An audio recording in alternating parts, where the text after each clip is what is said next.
The 1972 Buick Riviera was a personal luxury car that was known for its sleek design, powerful engines, and luxurious interior. It was also one of the most popular cars in its class, with over 33,000 units sold in 1972 alone.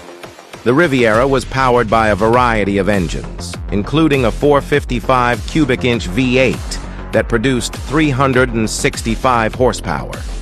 This gave the Riviera plenty of power to cruise down the highway or accelerate quickly from a stop. The Riviera also had a luxurious interior that was trimmed in leather and wood. It also featured a variety of amenities, such as power windows, power seats, and air conditioning. The 1972 Buick Riviera was a truly special car. It was stylish, powerful, and luxurious.